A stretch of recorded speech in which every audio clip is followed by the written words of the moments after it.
صلوا باللیل والناس نیام، جب لوگ سو رہے ہوں تم مصلی بچھا کے نماز پڑھنے لگ جاؤ۔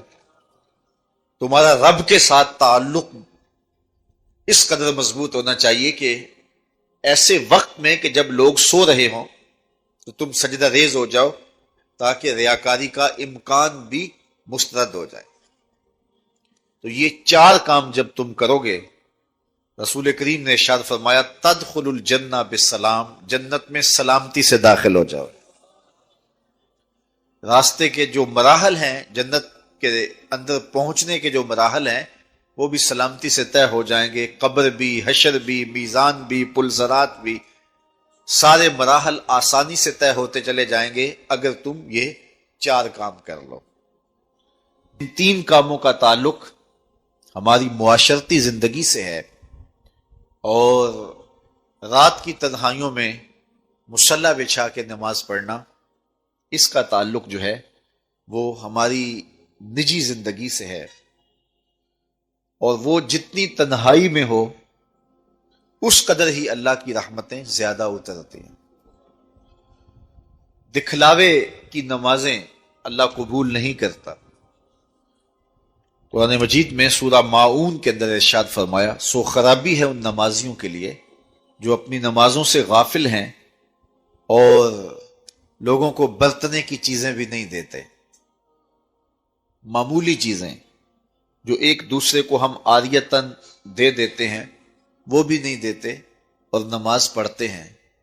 تو یہاں نماز کا ذکر موجود ہے، لیکن پہلے ہماری معاشرتی اصلاح ہونی چاہیے۔ ان تین چیزوں کا خاص طور پہ ذکر کیا گیا کہ تم سلام کو پھیلاؤ، تم صلہ رحمی کرو، اور تم لوگوں کو کھانا کھلاؤ، بھوکوں کی اور پیاسوں کی مدد کرو، تو تمہارا رب تمہارے اوپر راضی ہوگا، اور پھر رات کی تنہائی میں تم اللہ کے حضور مصلی بچھا کے نوافل ادا کرو۔ ایک روایت میں آتا ہے کہ جب کوئی شخص رات کی تنہائی میں اٹھتا ہے اور اپنی بیوی کو اٹھاتا ہے، وہ نہیں اٹھتی، خیر یہ وضو کرنے چلا جاتا ہے تو واپس آتے ہوئے چلو میں تھوڑا سا پانی لے آتا ہے، اور پانی لے کر کے اس بیوی کے اوپر اس پانی کو چھڑکتا ہے تو وہ اس سے اٹھ جاتی ہے۔ تو یہ مصلی بچھا کے نوافل پڑھنے لگ جاتا ہے، اور وہ بھی اٹھ کے وضو کرتی ہے، اور پھر وہ آتی ہے تو یہ نوافل پڑھ رہا ہوتا ہے، چارپائی کی دوسری سمت مصلی بچھا کے وہ بھی نوافل پڑھنے لگ جاتی ہے۔ حدیث میں آتا ہے جب وہ دونوں نوافل پڑھنے لگ جاتے ہیں رب مسکراتا ہے، اپنی شان کے مطابق رب مسکراتا ہے کہ میرے بندے کس طرح مخلوق سے چھپ کے میرے حضور سجدہ ریز ہیں۔ تو راتوں کی تنہائیوں میں جب لوگ سوئے ہوئے ہوں تو اس وقت سجدے کا ویسے لطف بھی اپنا ہی ہوتا ہے، چونکہ کوئی دیکھ رہا ہو تو کئی طرح کی باتیں ذہن میں آئی جاتی ہیں، لیکن تنہائی ہو، اندھیرا ہو، کوئی دیکھ نہ رہا ہو تو پھر اس کا اپنا لطف ہوتا ہے، اور سحری کے وقت اٹھ کے نماز پڑھنے کا سرور بھی اپنا ہے۔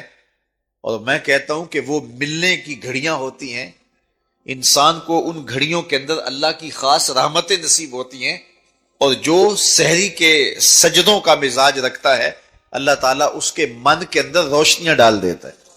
اقبال کہتا ہے رومی ہو، راضی ہو، عطار ہو کہ غزالی، کچھ ہاتھ نہیں آتا بے آہ سحر گاہی۔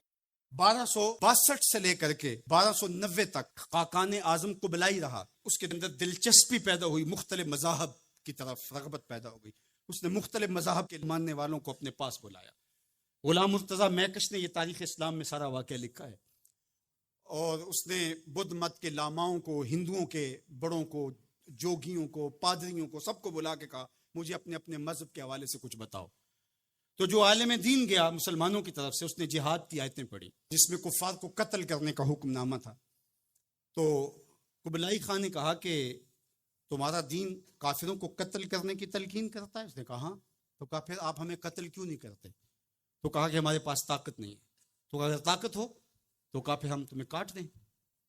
تو اس نے وہیں کھڑے کھڑے حکم نامہ جاری کیا کہ ان کا دین اگر ہمیں قتل کرنے کا حکم دیتا ہے، طاقت نہ ہونے کی وجہ سے یہ رکے ہوئے، تو پھر یہ کیوں زندہ بچے؟ اس نے فوراً حکم نامہ جاری کیا، جو مسلمان سامنے اس کو کاٹ دو۔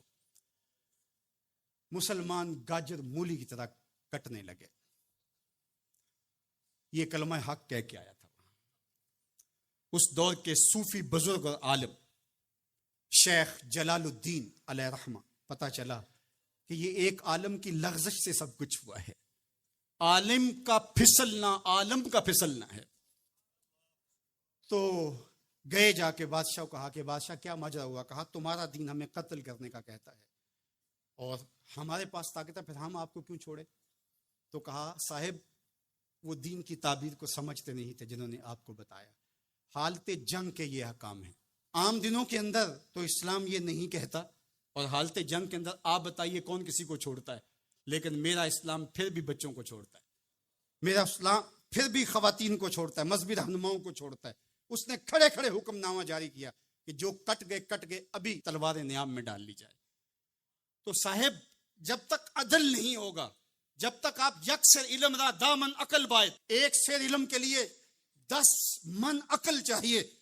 اگر آپ ترازو کے دونوں پلڑے برابر نہیں رکھ سکتے تو تمہیں تولنے کے لیے بٹھایا کس نے؟ اقبال کہتے ہیں کہ تمہیں کیا خبر کتنے سفینے ڈبو دیے، تمہیں کیا خبر کتنے سفینے ڈبو دیے، صوفیے ملا کی کم اندیشی نے کتنے گھر اجاڑے اور امت کو کہاں سے کھڑا کر دیا۔ میرا رب کہتا ہے وَكَذَلِكَ جَعَلْنَاكُمْ أُمَّةً وَسَطًا، ہم نے تمہیں امت وسط بنایا۔ ترازو کے دونوں پلڑوں کو برابر رکھنا، دونوں پلڑوں کو جھکنے نہ دینا۔ اللہ کے محبوب علیہ السلام نے دونوں پلڑے رکھے۔ المومن غر کریم، مومن سادہ مزاج ہوتا ہے، بھولا بھالا سیدھا سادہ ہوتا ہے۔ اللہ اکبر۔ اب مومن کا سیدھا سادہ ہونا یہ کہیں ایسا ہی نہ ہو کہ لوگ اس کو دعوے لگاتے رہیں۔ کہا فطرتاً تو ایسا ہی ہوتا ہے، اس کی طبع ہے کہ وہ اعتبار کر لیتا ہے، لیکن دوسرے مقام پہ کہا بیلنس بھی کر لو۔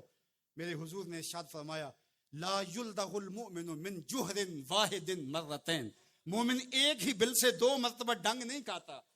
اگرچہ وہ چالاک نہیں ہے لیکن زیرک ضرور ہے، اگرچہ وہ مکار نہیں ہے لیکن بصیرت کا نور اللہ نے اس کے سینے میں رکھا ہے۔ کہا اس کی فراست قلبی سے ڈرو، وہ اللہ کے دیے ہوئے نور سے دیکھتا ہے۔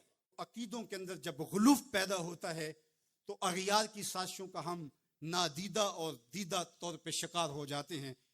اقبال نے کہا تھا کہ تو کہ نشناسی خفیراز جلی ہوشیار باش، اے گرفتار ابو بکر و علی ہوشیار باش۔ کہا تو نہیں جانتا کہ تیرے ساتھ کیا کھیل کھیلا جا رہا ہے، ابو بکر اور علی کو آپس میں مقابل کھڑا کرنے والے ہوشیار ہو جا۔ یہ غیار کی سازش ہے، یہ دونوں کرنیں سینہ محمد عربی کی ہیں۔ ابو بکر بھی حضور کے ہیں، علی بھی حضور کے ہیں، عثمان بھی حضور کے ہیں، اصحاب بھی رسول کے ہیں، اہل بیت بھی حضور کے ہیں۔ ہم ان کی چوکھٹ کے فقیر بھی ہیں اور ان کے در کے بھی غلام ہیں۔ ہمیں تو ان کی وساطت سے دین ملا ہے، ہم ایک کا نام لے کر کے دوسرے کی نفی نہیں کر سکتے۔ سید علی المرتضیٰ فرماتے حضور نے میرے بارے فرمایا یہلک فی رجلان محب مفرط و مبغض، علی تیرے معاملے میں آ کے 2 لوگ برباد ہوں گے۔ تیرا معاملہ حضرت عیسیٰ والا معاملہ ہے، ایک نے حضرت عیسیٰ سے بغض رکھا اور ان کی ماں پہ تہمت لگا دی، اور ایک نے حضرت عیسیٰ سے اتنی محبت کی انہیں ابن اللہ کہہ دیا، دونوں گمراہ ہو گئے۔ فرمایا تیرا معاملہ بھی حضرت عیسیٰ کا ہے، ایک محبت کر کے برباد ہوگا، ایک بغض رکھ کے برباد ہوگا۔ ایسا نہ ہو کہ تمہیں غارے سور کی بلندیوں پر اپنے کندھوں پہ حضور کو اٹھا کے لے جانے والا صدیق بھی دکھائی نہ دے، اور تمہیں جو ہے وہ دشمن کے آگے سینہ تان کے کھڑے ہونے والا فاروق بھی دکھائی نہ دے، اپنا سارا مال حضور کی راہوں میں خرچ کر دینے والا تمہیں عثمان نظر ہی نہ آئے۔ اور ایسا بھی نہ ہو جانا کہ علی کا نام لیا جائے تمہاری طبیعت میں بے چینی آ جائے، تمہارے چہرے کا رنگ بدلنے لگے، تم علی کا نام گوارا نہ کرو۔ تمہیں ٹھنڈ کیوں نہیں پڑتی ہے، تمہیں تسکین کیوں نہیں ہوتی ہے؟ اور میں آپ کو امت وسط کے حوالے سے ایک ضروری بات وہ بھی بتانا چاہتا ہوں، اور وہ یہ کہ میرا اسلام، میرا دین امن کا دین ہے۔ قیام امن دین کے مقاصد میں شامل ہے، لیکن دوسری جانب اگر دشمن کی سرکوبی کے بغیر راستے نہ نکلتے ہوں تو اسلام کہتا ہے گھوڑے تیار رکھو۔ اسلام کہتا ہے تمہاری تیغ براں اس کے سر کو کاٹتی ہوئی آگے بڑھ جائے، تم ان کے جوڑ جوڑ پہ مارو۔ تمہیں جہاد کا حکم دیا گیا تو ان دونوں پلڑوں کو برابر رکھنا پڑے گا۔ کہیں ایسا نہ ہو کہ تم امن کی بات کرتے کرتے جہاد کو ہی بھول جاؤ، اور ایسا بھی نہ ہو کہ تم جہاد کی بات کرتے ہوئے امن کا مذاق اڑانے لگو جو کہ دین کے مقاصد سے ہے، جبکہ جہاد بھی امن کے قیام کے لیے کیا جاتا ہے۔ آپ فقہا سے پوچھیں، فی نفس ہی قتال قبح ہے، حسن نہیں ہے، فی نفس ہی، لیکن یہ حسن کیسے ہوا؟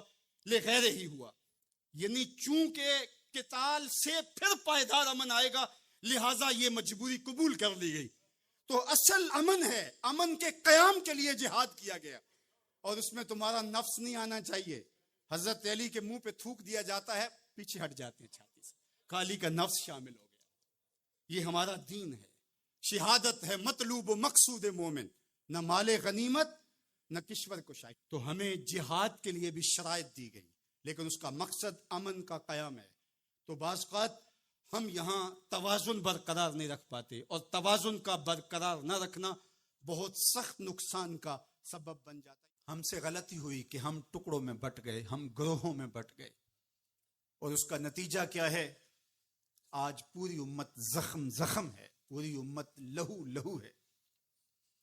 کہا تمہاری ہوا اکھڑ جائے گی اگر تم نے اللہ کی رسی کو چھوڑ دیا، تم نے رسول کے دامن کو ترک کر دیا، تم گروہی تقسیمات پہ یقین رکھنے لگے، تم نے 1.5 اینٹ کی مسجد کھڑی کر لی، تم تقسیم در تقسیم کے عمل سے گزرتے رہے، تم امت سے فرقوں سے جماعتیں، جماعتوں سے لابیاں، اور لڑکتے لڑکتے تم ٹکڑے ٹکڑے ہو گئے، تم کرچی کرچی ہو گئے۔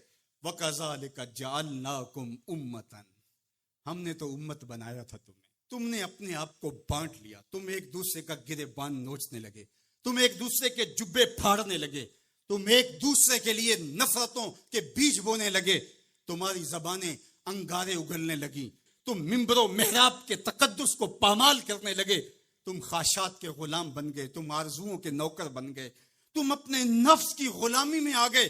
تم تو غلام تھے آمنہ کے لال کے، تم نے کب سے نفس کی غلامی اختیار کر لی، تم کب سے خواہش کے نوکر بن گئے، تم کب سے نفس کے بندے بن گئے۔ تم نے امت بننا ہے، تم نے رسول اللہ کا غلام بننا ہے۔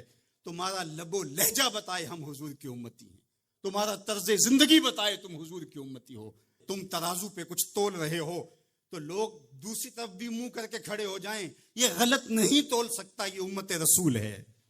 تم بول رہے ہو، لوگوں کو یقین ہو کہ یہ جھوٹ نہیں بول سکتا، یہ رسول اللہ کا امتی ہے۔ تمہاری وحدت، تمہارا زور ہے، تمہاری طاقت ہے، تمہاری توانائی ہے۔ تو فرمایا وَكَذَلِكَ جَعَلْنَاكُمْ أُمَّةً، ہم نے تو امت بنایا تھا تمہیں۔ آج حضور کے قلب اطہر پہ کیا گزرتی ہوگی جب شام کی بچیوں کے منہ پہ تماچے مارے جاتے ہیں، جب بغداد میں حضور کی امت خانمہ برباد نظر آتی ہے، جب برما میں آری لے کر کے اعضاء کاٹ دیے جاتے ہیں، دشت لیلہ سے لے کے کندھار تک، غزہ سے لے کے کشمیر تک لاشیں ہی لاشیں بکھری ہوئی نظر آتی ہیں، بستی بستی کریا کریا، صحرا صحرا خون، امت والے امت کا ہے کتنا سستا خون۔ شام، قدس، کشمیر اور برما، کس کس کا احوال کہوں، ہر سو زخمی، ہر سو لاشیں، ہر سو بہتا خون۔ امت والے امت کا ہے کتنا سستا خون۔ آج امت لہو لہو ہے، اس پوری کائنات میں 1 انچ بھی جگہ ایسی نہیں ہے جہاں آتش و آہن برستا ہو اور وہ کفار کی سرزمین ہو۔ جہاں بھی خون بہتا ہے وہ بستی مسلمانوں کی ہے، جہاں لاشیں گرتے ہیں وہ گھر مسلمانوں کا ہے، جہاں عصمتیں لٹتی ہیں وہ خطہ مسلمانوں کا ہے۔ یہ ہمارے گناہوں کی سزا ہے جو ہم کاٹنے پہ مجبور ہیں، اور جب تک ہم امت نہیں بنتے تب تک رسوائیاں ہمارا مقدر ہوں گی۔ قوت عشق سے جب دہر میں اجالا نہیں ہوتا تو پستیوں کو بلندیوں سے بدلنے کا کرینہ آپ نہیں سیکھ سکتے۔ نام محمد کو تھام کر کے، امت کی وحدت کے تصور کو اجاگر کر کے، حضور کا پاکیزہ وجود جو امت کی وحدت کا ضامن ہے، اس سے بے لوث محبت کا رشتہ اور الفت کا ربط جب تک مضبوط نہیں ہوتا تب تک ہم ان مشکلات سے کبھی بھی نہیں نکل سکتے.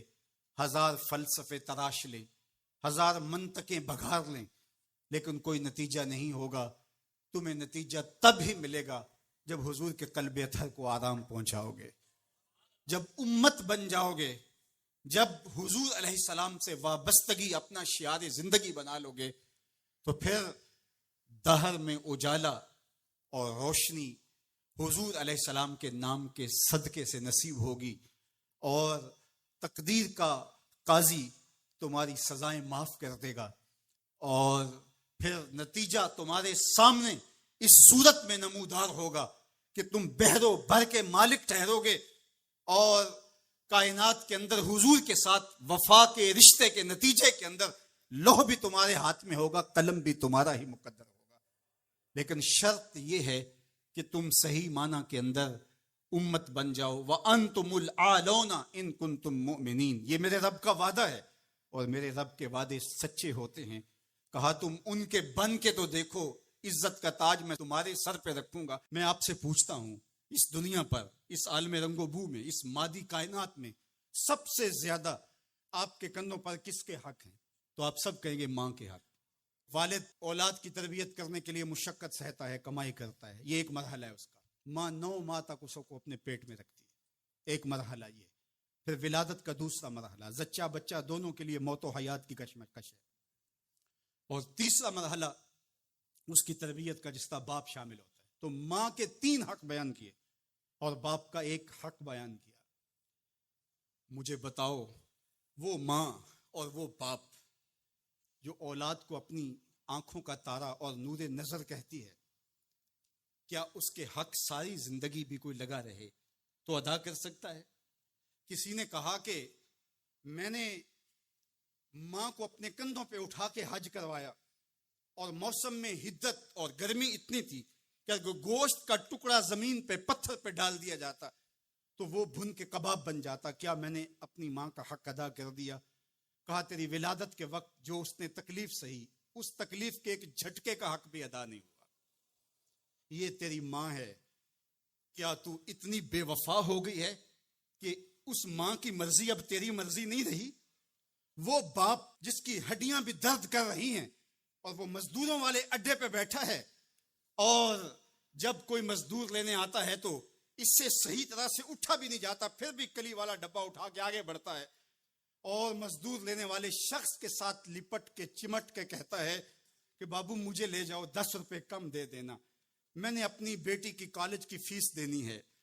وہ باپ جس کی ہڈیاں دکھ رہی ہیں اور جا کے دیوار پر کلی کر رہا ہے، اس کی کمائی سے کالج میں پڑھنے والی بیٹی کو ایک خاتون ایک سجے ہوئے دفتر میں بٹھاتی ہے اور کہتے تو پدر شاہی نظام کے خلاف بغاوت کر، تیرا جسم تو تیری مرضی ہونی چاہیے، باپ ہوتا کون ہے؟ وہ بیٹی اس کے منہ پہ تھپڑ مارے، وہ کلی کر کے میرا پیٹ پالتا رہا اور میری فیسیں ادا کرتا رہا، میں تو اپنی زندگی کی ایک ایک سانس بھی اپنے باپ کے نام کر دوں، حق پھر بھی ادا نہیں ہو سکتا ہے. میرا باپ میری تعلیم کا ضامن ہے، میری زندگی کا ضامن ہے، میری عزت اور آبرو کا پہرے دار ہے. اللہ اکبر. معاشرہ بدل گیا، حالات کے تیور تبدیل ہو گئے، بغاوتیں بھر گئیں، وفاؤں نے دم توڑ دیا. مغربی تہذیب کی یلغار نے مرد آوارہ، بیکار و زن کمار باش کیا معاشرہ تخلیق کیا جا رہا ہے. میرے حضور کے غلاموں، آؤ ہم نے دین حضور سے لینا ہے، اور یہ سارے چونچلے اور یہ ساری مغربی وظیفہ خور تنظیمیں یہ دم توڑ کے رہ جائیں گی. اس کائنات کے اندر اور اس وطن کے اندر جھنڈا لہرائے گا تو محمد عربی کے نظام کا ہی لہرائے گا. اس کے لیے میں اور آپ نے اپنی زندگی کی ایک ایک سانس لگانی ہے. ہم حضور کے دین کو کھڑا کرنے کے لیے اور حضور کے نظم کو غالب کرنے کے لیے اپنی زندگی کے ایک ایک سانس کو حضور کے نام وقف کریں گے. میری زندگی کا مقصد تیرے دین کی سرفرازی. میں اسی لیے مسلمان، میں اسی لیے نمازی. ہمارے اوپر سب سے بڑا حق ہمارے اللہ کا ہے، پھر رسول اللہ کے حق ہیں، پھر اس کے بعد ہماری ماں کے، ہمارے باپ کے، ہمارے مرشدوں کے، ہمارے استاد. ہم احسان فراموش لوگ نہیں ہیں کہ کبھی باپ کو پدر شاہی نظام کے ساتھ مسترد کریں، کبھی ماں کے چہرے پہ لات مار دیں کہ تم کون ہوتی ہو میری زندگی میں مداخلت کرنے والی. ہم تو رشتہ بھی کرنا ہوتا ہے تو بوڑھی دادی امی سے بھی پوچھتے ہیں, جب تک وہ ہاں نہیں کرتی تو گھر کے اندر ماحول ہی نہیں بنتا ہے. ہمارا دین, ہمارا کلچر, ہماری تہذیب, ہمارا تمدن ہمیں یہ سکھاتا ہے لیسا منا من لم یرحم صغیرنا ولم یوقر کبیرنا, جو چھوٹوں کے ساتھ شفقت سے پیش نہیں آتا اور بڑوں کے ساتھ جو ہے وہ توقیر سے پیش نہیں آتا, میرے حضور نے فرمایا میرے ساتھ اس کا کوئی تعلق, کوئی ربط, کوئی رشتہ نہیں ہے. تو ہمارا دین تو ہمیں یہی سکھاتا ہے. تو ایک امت بنو, دوسرا امت وسط بنو, تو پھر دیکھنا تم پھر بڑھتے رہو گے اور تمہارا بڑھنا منزل آشنا ہوگا. اور تو راہ نورد شوق ہے منزل نہ کر قبول, لیلا بھی ہم نشیں ہو تو محمل نہ کر قبول. تیرا تو مطمع نظر, تیرا تو ہدف ہی کچھ اور ہے. تو دنیا کے لیے نہیں ہے, دنیا تیرے لیے ہے. تو خواہشات کا دیوانہ نہیں ہے, بلکہ زمانہ تیری دہلیز پہ باندیوں کی طرح نوکری کرے گا.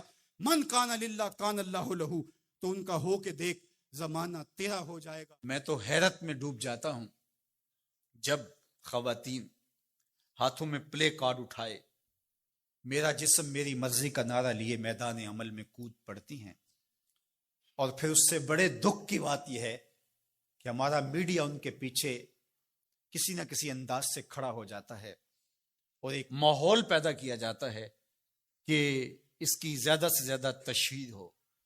میرا معاشرہ, میرا دین, میری مشرقی روایات, میرا کلچر, میرا تمدن, میری تہذیب اس کی حمایت نہیں کرتا. میرا دین تو مجھے اس بات کا سبق دیتا ہے, میری بہن کو, میری بیٹی کو, میری ماں کو, میری بیوی کو میرا دین یہ سبق دیتا ہے کہ وَلَا تَضْرِبْنَ بِأَرْجُلِهِنَّ لِيُعْلَمَ مَا يُخْفِينَ مِنْ زِينَتِهِنَّ, کہ وہ اتنے زور سے قدم بھی نہ رکھیں کہ ان کے پاؤں میں پڑے ہوئے پازیب کی چھنکار غیر مرد کے کانوں تک پہنچے. جو اسلام اپنی شہزادیوں کے پاؤں میں پڑے ہوئے پازیب کی جھنکار بھی غیر مرد تک جانے سے روکتا ہے, تو کیسے گوارا کیا جا سکے کہ ٹھمکے لگا کے عورتیں ہاتھوں میں پلے کارڈ اٹھائے بلند آواز سے نعرے لگا رہی ہوں اور جو ہے وہ دھمک دھمک کر کے جو ہے وہ اپنے حقوق مانگ رہی ہو. تم حقوق کس سے مانگتے ہو؟ محمد عربی نے تمہیں 14 صدیاں قبل حقوق دیے. اور اگر تم اسلام کو نہیں مانتی اور اسلام کے ضابطوں سے انحراف کرتی ہو تو تمہیں میں ایک نقشہ ماضی کا دکھانا چاہتا ہوں کہ تمہارے وجود کو بھی گوارا نہیں کیا جاتا. اٹھا کر کے سسکتی بچی کو زندہ درگور کر دیا جاتا تھا. بھائی اس لیے کاٹ دیتا تھا کہ کل کوئی میرا بہنوئی نہ کہلائے. عکاس کے میلے میں بیٹوں کے ہاتھوں مائیں فروخت نہیں ہوئی. تذلیل کا اور کیا روپ تھا جو عورت نے نہیں دیکھا تھا. یہ تو اسلام کا فیض ہے کہ اسلام نے ماں کا روپ دیا, اسلام نے عورت کو بہن کا روپ دیا, عزتوں کی مسند پہ بٹھایا. بیٹیاں زندہ درگور ہو رہی تھی, میرے حضور نے کہا میری فاطمہ میرے جگر کا ٹکڑا ہے. اس کو بتایا کہ تو تکریم کی جگہ پہ ہے, تو عزت کے مقام پہ. اور حضور علیہ السلام سے سیدہ ملنے آتی, حضور اٹھ کے استقبال کرتے. عورت کہتی ہے مجھے حق نہیں دیا گیا جتنے حق تجھے دیے گئے. مرد کو وراثت میں ایک حق دیا گیا, عورت کو 2 حق دیے گئے. وہ باپ کی وراثت میں بھی حق لیتی ہے, شوہر کی وراثت میں بھی حق لیتی ہے, اس کو 2 حق دیے گئے. تو یہ تو عزت اسلام کی دی ہوئی ہے, یہ تو وقار اسلام کا دیا ہوا ہے. اسلام نے تجھے تکریم کی مسند پہ بٹھایا, اسلام تمہیں عزت کے مقام پہ بٹھایا. تو آوارہ ہو گئی, تو ہاتھ میں پلے کارڈ اٹھائے بازاروں میں گھومنے لگی, آوارگی کو اپنا حق سمجھنے لگی. یہ تو نقص تھا, یہ تو جاہلیت کے زمانے کی عورتوں کا مزاج تھا. تجھے تو یہ کہا گیا فلا تخضعن بالقول فیطمع الذی فی قلبہ مرض, کہا کہ جب دروازے پہ دستک ہو یا تو فون اٹھا لے, مجبوری ہو کسی غیر مرد سے تجھے بات کرنا, تو تجھے میرا دین کہتا ہے اپنی آواز میں لوچ نہ پیدا ہونے دینا, آواز کو تھوڑا سا کرخت کر دینا. دل کا کوئی روگی تیری آواز کی نرمی سے کوئی اور معنی نہ نکال لے. تو اتنی پاک اور پردے دار ہے کہ تیرے بارے میں خیال بھی پاک رہنے چاہیے. تجھے دیکھ کے مرد کو ادب سے نظریں جھکانے کا حکم دیا گیا ہے. نگاہیں نیچی کر لو, محمد کی شہزادی آ رہی ہے. نگاہیں نیچی کر لو, فاطمہ کی بیٹی آ رہی ہے. نگاہیں نیچی کر لو, عائشہ کی بیٹی آ رہی ہے. تو عزت کے مقام پہ بٹھائے گئے، تو کس نے تجھے آوارہ کر دیا، کس نے تجھے بدچلن کر دیا؟ چند ٹگوں پہ، چند ملکوں کے سرمائے پہ، اور چند آوارہ عورتوں کے کہنے پہ، جو مغرب کی وظیفہ خور ہیں اور جو نہ نظریہ پاکستان کو مانتی ہیں اور نہ ہی نظریہ اسلام کو مانتی ہیں، ان کے کہنے پہ تو ان کے ساتھ جا کے کھڑی ہو گئی۔ پلٹا واپس، تیری راہیں تیرا دین دیکھ رہا ہے۔ یہ 4 دن کی زندگی ہے، یہ بکھر کے ٹوٹ جانے والی سانسیں ہیں۔ آ جا، تیرا دین انتظار کر رہا ہے، تیری نسلیں تیرا انتظار کر رہی ہیں۔ بطول باش و پنہا شو ازیں اثر کہ در آغوش شبیر بگیری۔ اقبال نے کہا بہن بطول بن جا اور زمانے کی نگاہوں سے پوشیدہ ہو جا، پھر تیری آغوش میں بھی حسین کے جانشین پیدا ہوں گے۔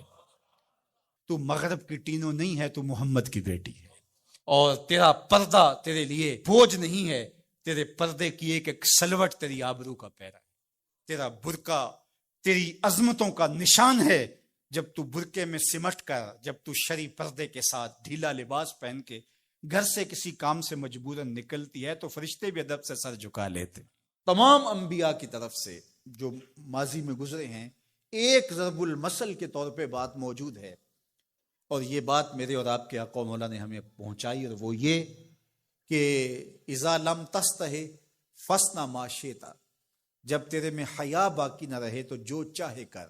کیونکہ حیا مانے ہوگا نا یہ بڑا ہے، حیا مانے ہوگا کہ یہ ماں ہے اور یہ بات میں نے نہیں کہنی، حیا روکے گا کہ یہ باپ ہے، اس کے سامنے یہ کام نہیں کرنا، حیا روکے گا کہ یہ میرے رسول صلی اللہ علیہ وسلم کی طرف سے ممانعت ہے اور میں حضور علیہ السلام کا سامنا کل قیامت کے دن کرنا ہے، حیا روکے گا کہ یہ میرے رب کا فرمان ہے اور کیا میرا اللہ مجھے دیکھ نہیں رہا۔ حیا ہے تو گناہوں سے خود بخود روکو گے، کوئی کیمرہ نہیں تو پھر بھی رک جاؤ گے، کوئی سیکورٹی نہیں تو پھر بھی رک جاؤ گے، کوئی واچ نہیں کر رہا پھر بھی رکو گے، بند کمرے میں بھی رکو گے، اپنے رب سے حیا کرتے ہوئے۔ لیکن اگر رب سے حیا نہیں ہوگا، اس کے رسول سے حیا نہیں ہوگا، تو پھر جو مرضی کرو، پھر تمہیں نہ کوئی کیمرہ روک سکتا ہے، نہ باپ روک سکتا ہے، نہ ماں روک سکتی ہے، نہ بڑا بھائی روک سکتا ہے، کوئی نہیں روک سکتا تمہیں جب تمہارے اندر حیا نہیں ہے۔ حیا ہوگا تو پھر گناہوں سے خود بخود بچتے چلے جاؤ گے۔